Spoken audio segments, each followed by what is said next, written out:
Sais-tu pourquoi le chef des ninjas envoie-t-il des assassins pour tuer Gabimaru dans le dernier épisode de Hell's Paradise? Faut savoir que Gabimaru est le plus puissant de son clan, mais aussi considéré comme le plus grand traître que le village ait jamais connu. Mais alors pourquoi le chef se priverait-il d'un tel élément? Pour le comprendre, faut remonter aux origines de Gabimaru. Depuis l'enfance, il a été façonné pour tuer, privé d'émotions, élevé comme une arme. Toute sa vie a été contrôlée par le village et surtout par son chef, qui n'hésite pas à briser des enfants pour en faire des outils parfaits. Mais malgré ce conditionnement, Gabimaru finit par changer. Il tombe amoureux de Yui, la fille du chef, et pour la première fois, il désire autre chose qu'une vie de sang et de mission. Son objectif devient alors clair, quitter le village avec elle et vivre une vie normale, loin des assassinats. Lorsqu'il demande l'autorisation de partir, le refus est immédiat. Pour le chef, cette demande est impardonnable. Gabimaru connaît toutes les techniques secrètes, toutes les méthodes d'assassinat.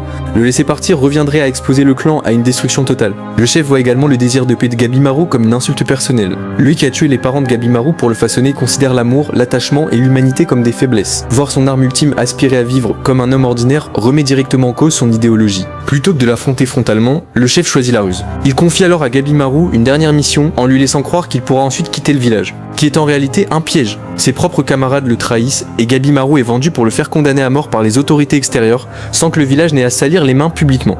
L'envoyer sur l'île pour le shogun était une chose, mais le laisser en vie et potentiellement obtenir un pardon constitue un risque trop grand. Le chef veut probablement s'assurer qu'il ne reviendra jamais pour menacer le village ou divulguer ses secrets.